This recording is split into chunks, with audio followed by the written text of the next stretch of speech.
Ei, boa tarde a todos. Eu fiquei com a resenha do livro Educação Física Cuida do Corpo e Mente, do autor João Paulo Subirá Medina. E já no título do livro, ele já coloca um duplo sentido, né? Educação Física cuida do corpo e mente. Pode ser da mente, né?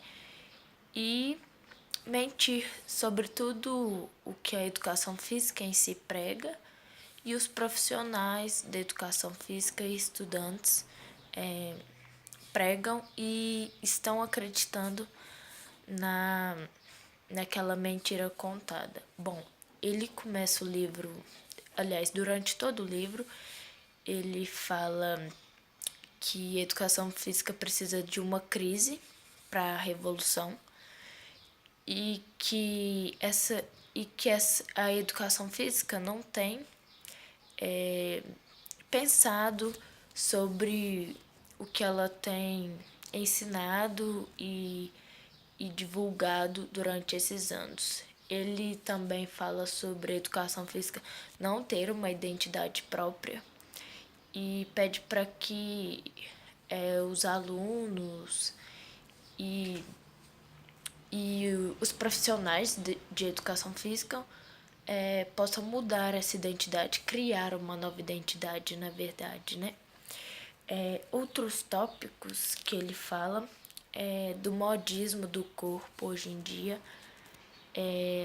Muitas vezes as pessoas, na maioria das vezes as pessoas procuram uma academia ou fazer a atividade física só por estética mesmo, né? E a educação física não é só isso, envolve o físico, né, o mental e o social, que muitas das vezes estão sendo deixados de lado. Ele também fala que o corpo não é só um monte de carne e ossos, né? Tem muito mais do que isso, é a consciência em si. Ele reflete bem nisso.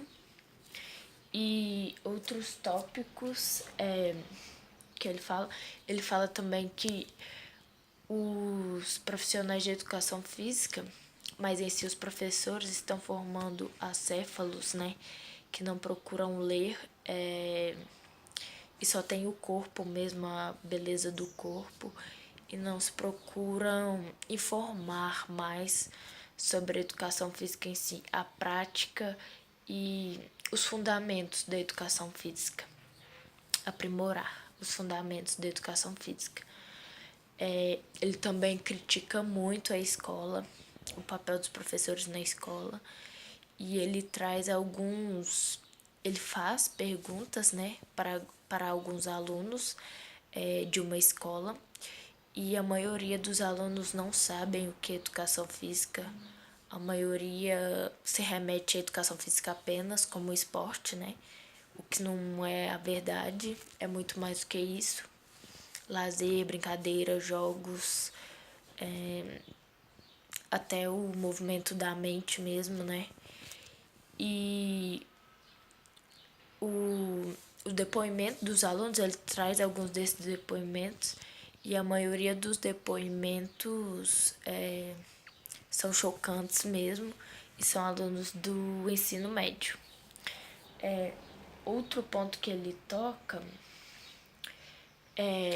que eu achei interessante, ele falando a diferença de consciência intransitiva para transitiva ingênua e para transitiva crítica. A intransitiva é que não é, não não sabe o, o que está acontecendo, é totalmente fora de contexto.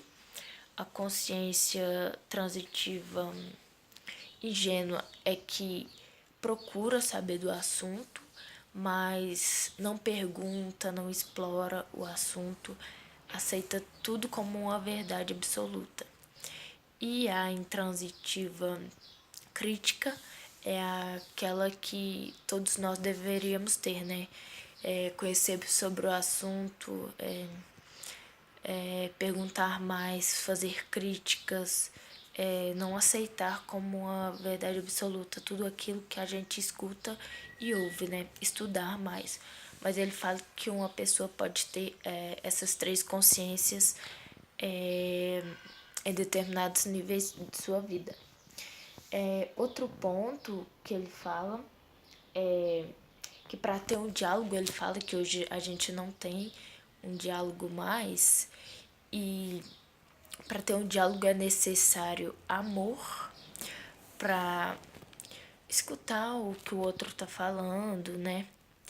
Humildade para aceitar que você pode, que o ponto de vista do outro pode estar mais certo que o seu, humildade para escutar, o que hoje em dia é raro, né?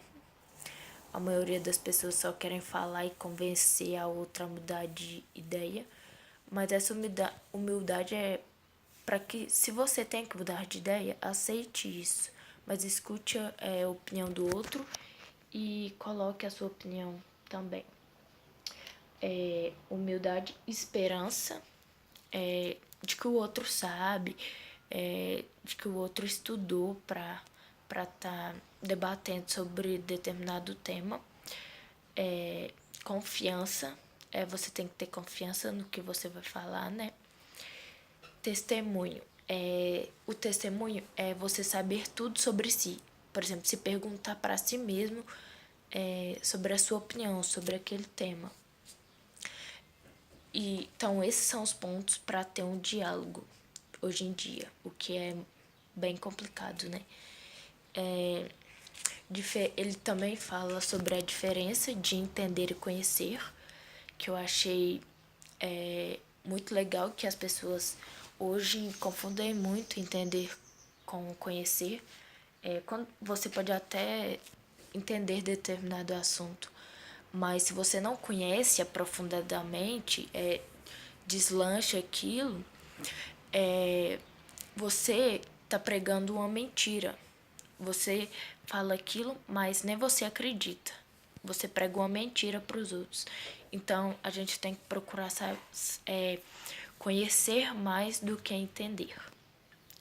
E ele termina falando sobre a educação física, espera uma melhor educação física. Ele chama até de utopia, utopia da educação física, que a gente precisa sonhar mais, almejar algo novo para a educação física, uma nova identidade, novos métodos de ensino, novas práticas, e não formar alunos acéfalos. Isso acima de tudo que ele prega. Eu recomendo muito o livro do Subirá Medina, né? Porque ele toca em vários pontos e é super fácil de ler, eu gostei da leitura.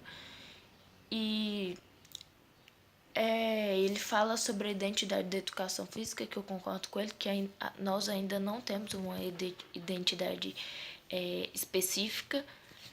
E eu recomendo o livro para todos. E é isso. Obrigada.